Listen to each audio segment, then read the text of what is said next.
Hey Nerf Herders, I'm Addy Thomas. And I am Ben Milton. Thanks for joining us for another episode of Certain Point of View, our first steps into a much nerdier galaxy where we try to, ponder the depths of the Force and the mysteries of the Star Wars galaxy, including, well, if failure is the greatest teacher there is, what was a passing grade in any of Yoda's classes?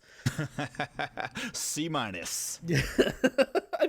think C is still technically passing, isn't it? I would assume Anyway? so. Yeah. It's supposed to be average, right? Yeah. Like most of your class should be getting C's, Right. and there should the bell curve should be at C, but that's not the way modern education systems work. Everybody wants a B and an A because Right. everybody's exceptional.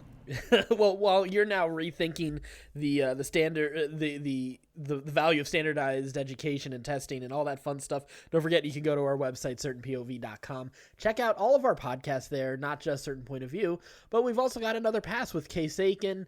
There's Fun and Games with Matt and Jeff, and of course the Scruffy Nerf Herders, a Star Wars D20 story. All of that is on our website certainpov.com.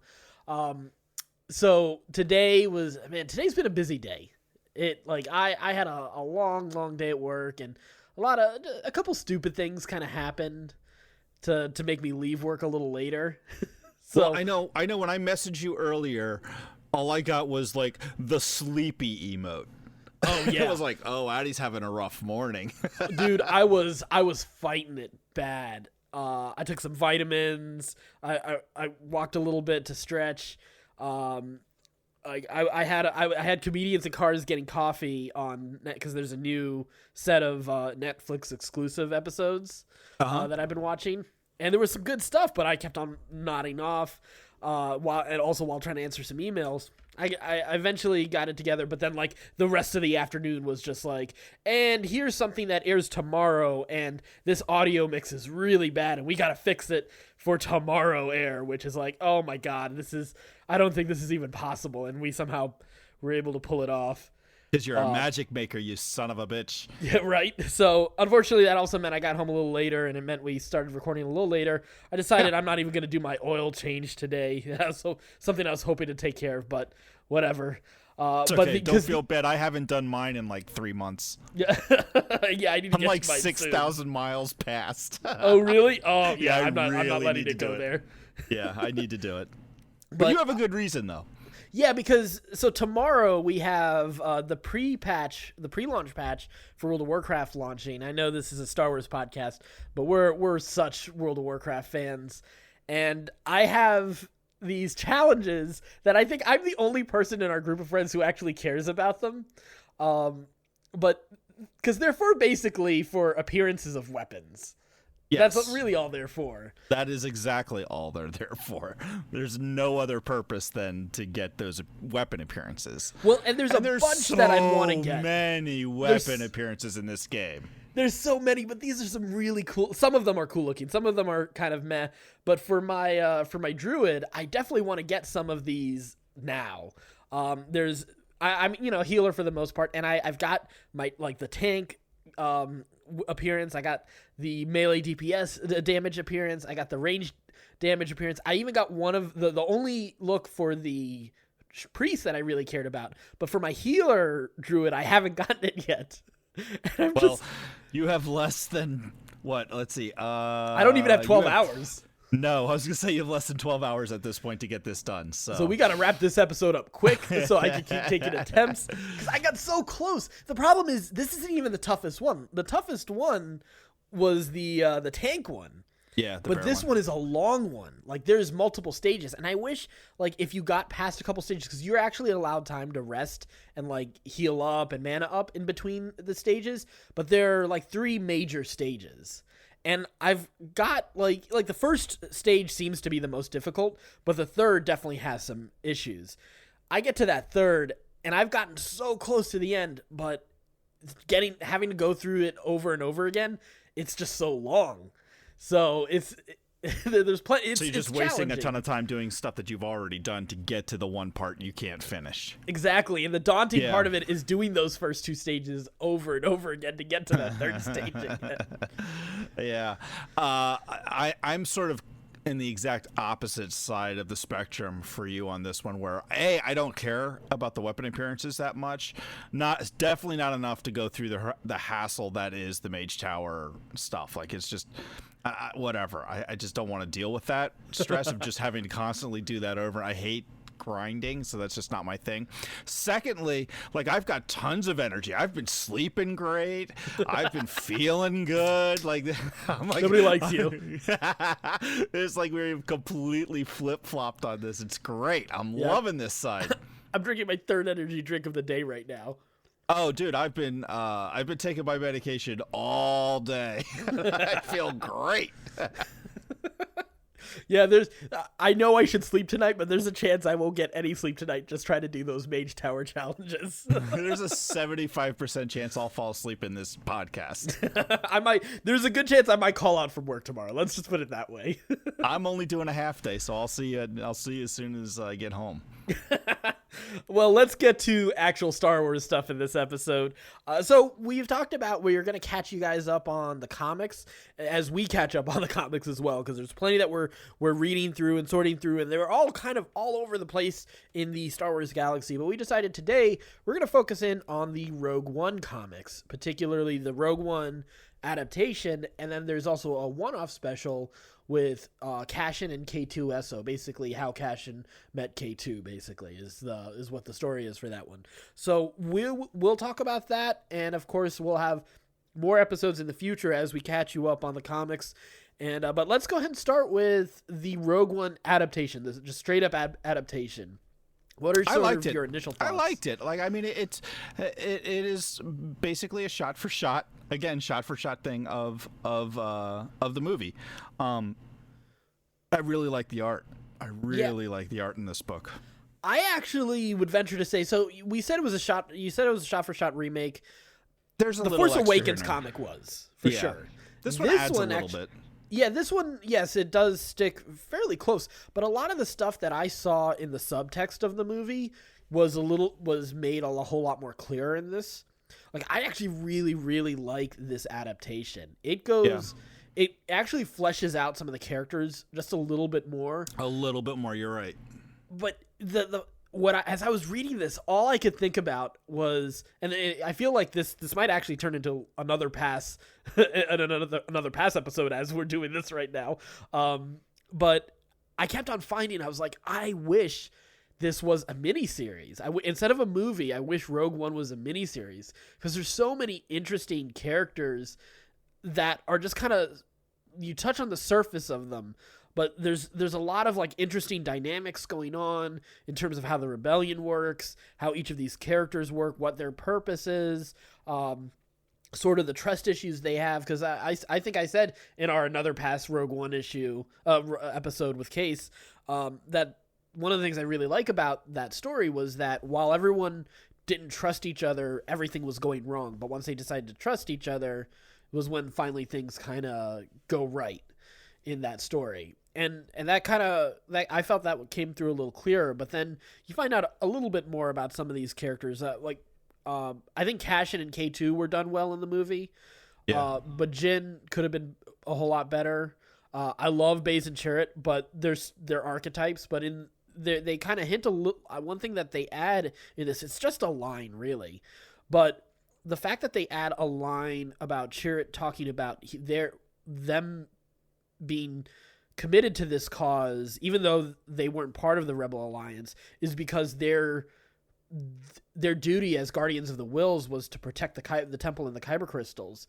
And now that the Death Star is sort of a desecration of that purpose, they are part of that cause now. And I thought that was such a fascinating take on that I had never thought about. Oh, that's why they kind of end up getting swept up into this conflict, but why they decide to continue to actually fight for it, stuff like that. So I don't know, what are your thoughts on that? You seemed a little hesitant when I said that there's a mini series here.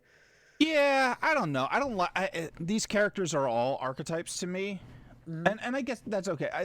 I still don't think there's enough meat to most of these characters that I would want to spend a whole miniseries with them or an elongated TV show or anything like that.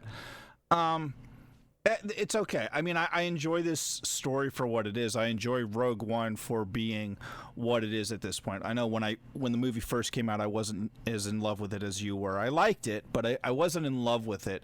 And I'm still not in love with this story, because to me, it's one of the problems that I have with where Star Wars is at right now, where it keeps not only fan service, but it keeps rehashing stuff we already pretty much know.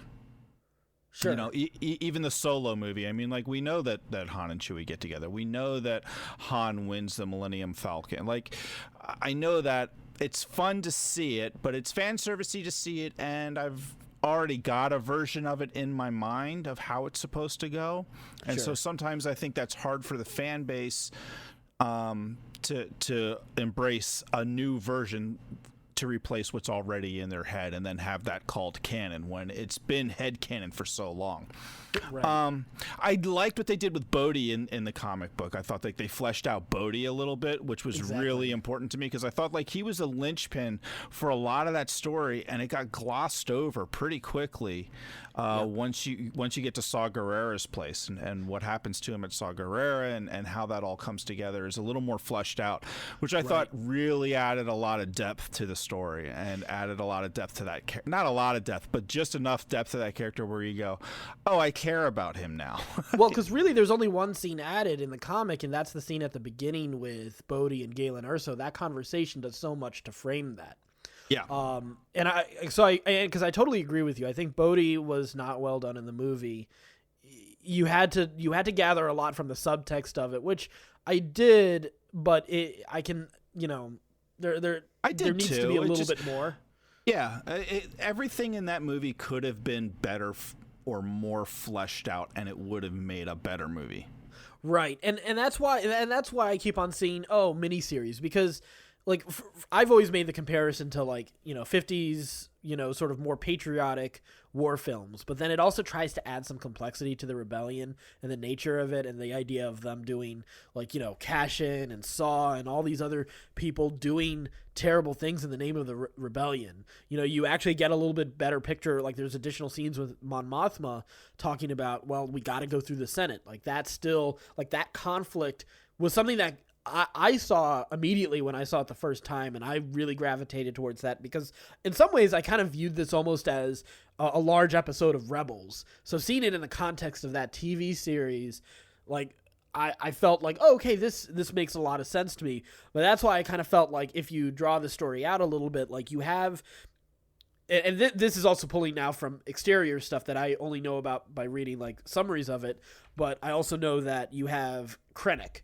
as a character who I think is an interesting character from what I've read about him in the books, is that he is unlike Tarkin, who's sort of born into his position. He actually is sort of like an everyman in the Empire who worked his way up to that. So that's why there's that conflict between them. And that's why for me that his scene with Vader and sort of the politics of how they have to explain away the incident on Jeddah, actually makes a whole lot more sense in the political situation. I know a lot of people are stuck on the choke on your aspirations line of that scene and sort of the fan servicey thing of seeing Vader's castle.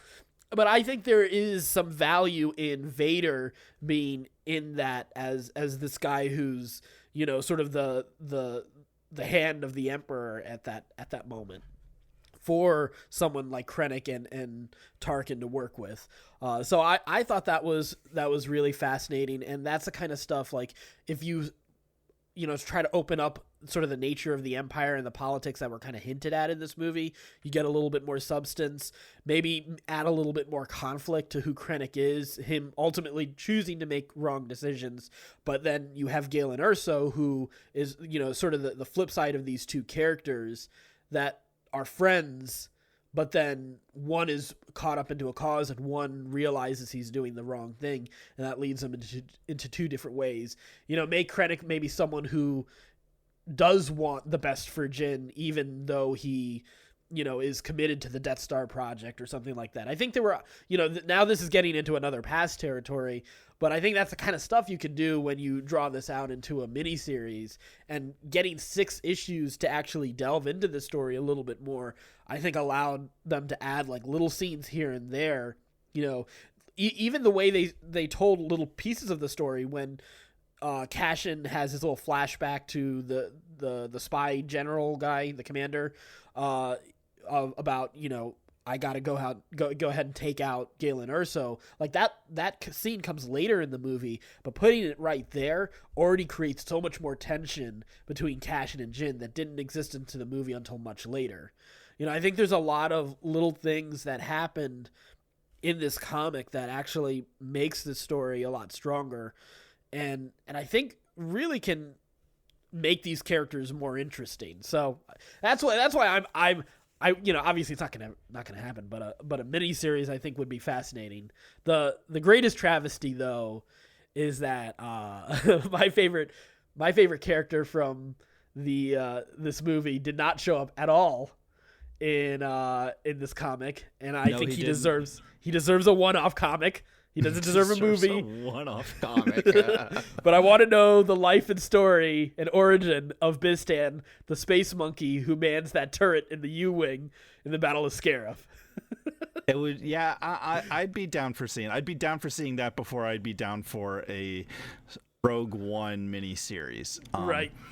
You make really compelling points, and you're probably right. I think at the end of the day, though, like fundamentally, I just don't want to know more about any of these characters.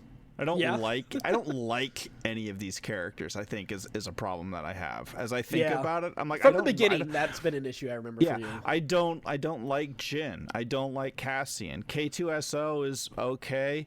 Chirrut and Baze are likable, but I don't really. I would want to know more about like what they did at the temple and their adventures, beforehand. More than I want to know about the Rogue One escapades. The Rogue One story, like a young Chirrut and Baze, like what they were when they were training, and the whole idea of Baze being once being the greatest of the Guardians of the Wills. I want to see that fall. Yeah, I want to see that story. I don't really care about the Rogue One story. Like I know it now. I know what happened.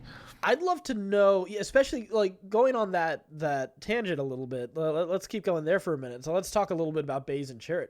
So one thing I find really fascinating is, so they're obviously guardians of this temple to to the Force, not necessarily to the Jedi religion or Jedi faith. But obviously Kyber crystal is something that's contained in the temple. Why is it that Palpatine doesn't eliminate them during the so-called Jedi uprising? How are they able? Like, are they able to like claim like non-denominational status or something like that? They're Protestants. They're not Catholics, and you're purging. Purging. Yeah, that's a good question. I don't know how you justify that. I would assume that if I were Palpatine, are you afraid of the Force or are you afraid of the Jedi as a Sith? As a Sith, you're probably more afraid of the Jedi than you are of other just Force users. Yes, but Palpatine also eliminated the Night Sisters pretty effectively too. Yes, so, but that was a direct threat to him too. Right. Well, and it also seems like this whole Temple of the Wills doesn't necessarily have a particular Force user, let's say, denomination associated with it. No, that's not true, because when they blow it up, they say like that's the last remnants of the Jedi religion. That's true. So it is tied in some somehow ways there is some sort of Jedi connection there. Yeah. If it's just even if it is just that's where they get the Kyber crystals from or whatever. Maybe it's Force religion agnostic in some way. Maybe like it was a hub pacifist. Or maybe it was a hub for all sorts of different Force religions. Right. Well, and maybe sort of like a Mecca, and there was or a Holy Land, and that's where all the different religions would come and gather, and they each had like their own unique special thing about that planet. Right, which is actually kind of what I assumed Jeddah was, because I kind of assumed Jeddah was sort of a stand-in. It felt that way, right? Yeah, very much like Jerusalem or Mecca, where it was that like multiple Force faiths found that place valuable. It sort of had some instability naturally because of that. But yeah, I kind of thought of it the same way, and of course the comparisons to the Middle East are kind of very apparent in that movie as well. Yeah. So yeah, I mean, I was about to also compare it to, so like in the first century, Alexandria in Egypt was also sort of like the center of the academic world, even while Rome, was in its heyday, and it was believed that like a lot of different faiths, even from the East, because so many roads led to Alexandria in Egypt, that a lot of different religions were sort of present there, and a lot of knowledge of those religions. I remember hearing that it's entirely possible that, maybe Jesus says, a youth would have been exposed to Eastern philosophy as well as Western philosophy there, and then with his Jewish upbringing kind of combined some of those thoughts into what became his teachings in Christianity. So like that. Yeah, there's certainly compelling argument for that. I think it's probably true. I mean, it makes sense. Yeah. Everybody is always sending out their missionaries and stuff. So I mean, I think for that, we didn't get to see enough of the city. We just saw a bunch of people and aliens and stuff like that, and it was already under control. That would be interesting to be like exploring that story. I'd love a Tales of Jeddah series of short stories. Just kind of like the different, like the sort of instead of focusing on the notes people, of what's going on. Yeah. Right, but instead of focusing on the people of it, maybe focus on what the nature of that place is. I think would be really sort of fascinating to kind of delve into that, because I do think they're very interesting locales, and I know people make fun of Scarif, but I love the fact that the Empire built its IT center on a resort on Cancun. At Sandals. Amazing. It's got to be the best place to have to be like, oh well, you got to go to Scarif. Oh. Shucks. That's a great promotion. I mean, because it even works with how a bunch of those commanders react to like the explosions. They're like, they don't react for a moment. Like Krennic has to kick them into gear. Are we doing a luau? So yeah, I'm a fan of Rogue One. So I have glowing reviews of this comic. I definitely think it's worth going into, whether you like Rogue One or not. I think it's definitely a good comic to check out. Only 6 issues, so it's pretty good. Then we also read the K2SO and Cassian, how they met story. Yep. Didn't do a whole lot for me. No, me either. It didn't really add anything to either one of these characters. It was a cute story. It had a couple like minor laughs, but overall a pretty forgettable one shot. Yeah, I thought they could have done a little bit more with it. Not necessarily make it more important, because I think that's part of the beauty of it. Isn't that it is that it's not quite as important.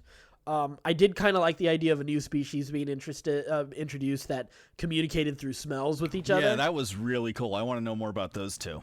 Right? I'm very interested to see more of them.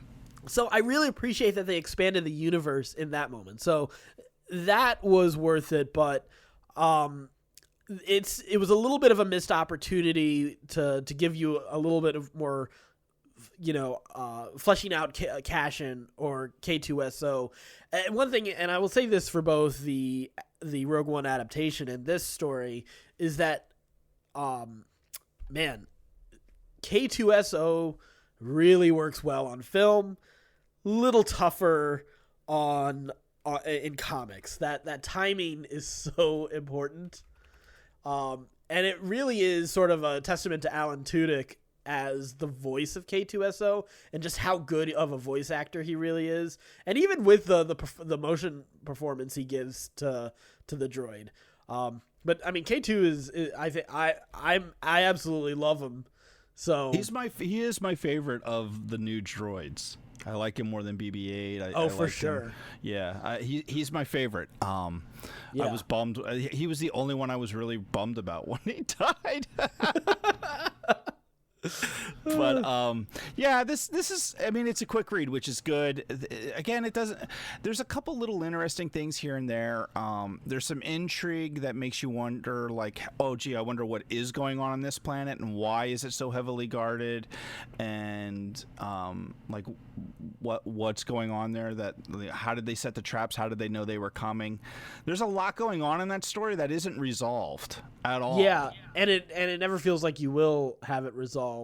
So, Yeah, it was sort of a weird turn for it to suddenly turn to, well, the droid is more important, you know? Yeah, and I guess sorta. I mean, Yeah. they were able to get his base operating system before, but with as many droids as there are and how prevalent they are, like it's hard for me to believe that the rebellion had never grabbed one before K2SO. Well, they have at different times. We've seen them grab them. Right. But I think it was the updated security protocols was the deal, not that they didn't.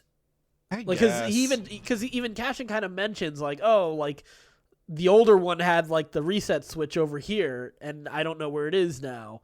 So, like, I can. And we've seen it, obviously in Rebels, we have an inventory droid that also joins up with the rebellion and helps them with different protocols. So I think there's a couple. It just seems like it would be a really common practice of just stealing droids. See, that's the thing. I almost interpreted it as it kind of is, because we've seen those two happen in both of these extended stories about the rebellion. Yeah. So I didn't see it as. I just saw it as like, okay, now they've got the latest Imperial security protocols. Not that they've just got Imperial security protocols. I mean, yeah, it's still paper thin. Don't get me wrong, but yeah, I kind of feel like they would be. I think the other thing you also have to factor in that in the established, like how they've established the rebellion with them being the separate cells up to a point, and then obviously during Rebels is when they kind of unite all these different cells finally. And then, of course, Rogue One is when they finally declare war on the Empire officially. So, like, I think these are all sort of important moments to kind of keep in mind in the context of all of that, too. So, I don't know. Just additional things to think about when you're reading those stories. Gotta put it in proper context. Well, I think that's the thing. And it helps, yeah. That's one thing I really like about what Rogue One and what Rebels did is that the Rebel Alliance is just that. It's an alliance, but it's not this sort of monolithic organization. It's not just this, Mon Mothma is the one in charge, and that's it. There are different factions. You have Saw Gerrera. You have all those different counselors who are at the meeting in Rogue One. We've seen a little bit of that in Rebels as well. You got Radis, who's a little bit more like he's ready to go to war, and which is interesting because in the current Darth Vader comic, you actually see when basically the Empire pushes Mon Cala into and starts one aspect of the rebellion. Like they attack Mon Cala and try to destroy it, and Radis is actually sort of a fascinating character. You see Radis and Akbar there as they're trying to defend Mon Cala from this like political intrigue, and it's a really fascinating story. So I wonder if, like, in the context of knowing that story, like all like the nature of the Rebel Alliance will be a little bit more better.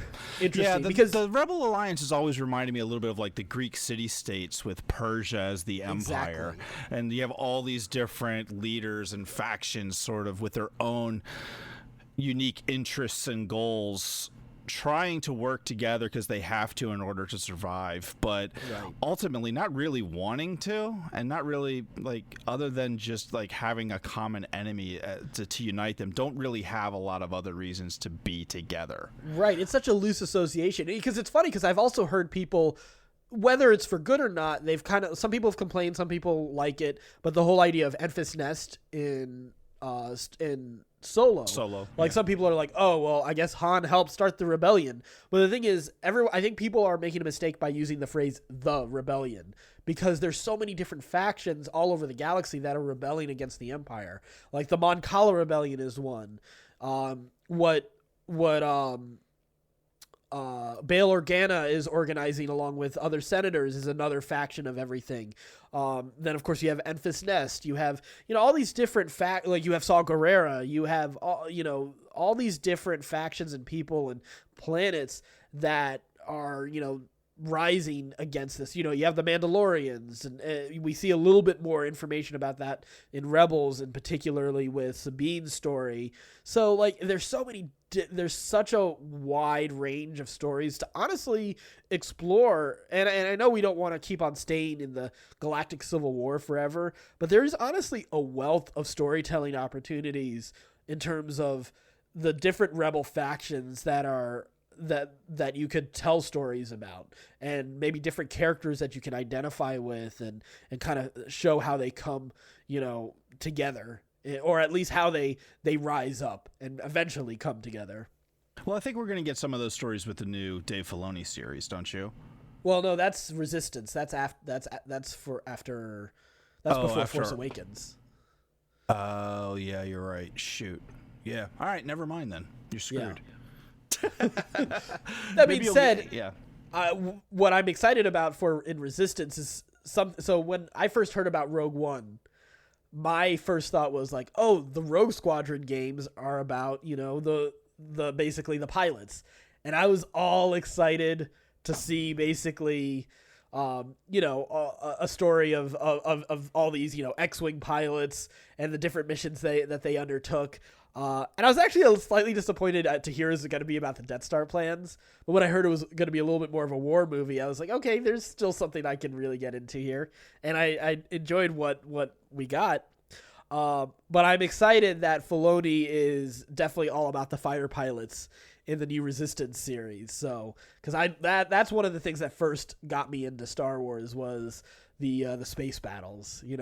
For me, from an action perspective, Return of the Jedi is my favorite movie of the entire Star Wars series, because I love the space battle and I love Luke versus Vader in the throne room. Those are my two. Those are two high points. Yeah, those are big, all big scenes, man. All big scenes. Hard to forget them. So good.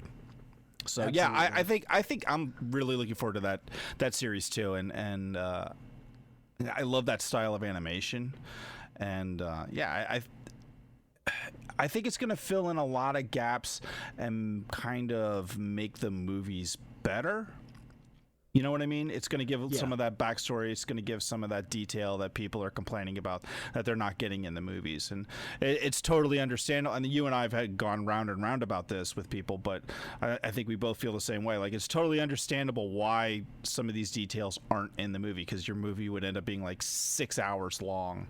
Right. And there's a lot of exposition instead of... Yeah, that just isn't the place for a summer blockbuster film, Right. So... Absolutely. Well, let us know what you think. Be sure to check out the Rogue One adaptation. You can check out the comics. We've been going through Comixology. I'm sure you can get print copies if that's your preferred way. All of these comics should be available in trade at this point. But you can check that out. Don't forget to go to our website, certainpov.com.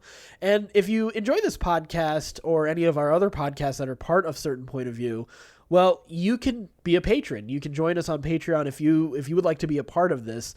And there are different levels of giving that you can be a part of, and you can set a limit on how much you would like to give. But all of that is available on our website, certainpov.com, and you can join and continue to be entertained by us. We're still thinking of some more fun stuff to give away to you guys, especially to our patrons. In fact, let us know if you would come up with some fun ideas for some of that. You can check that out on our website, certainpov.com. Again, certainpov.com. And until next time, stay scruffy, my nerf herders.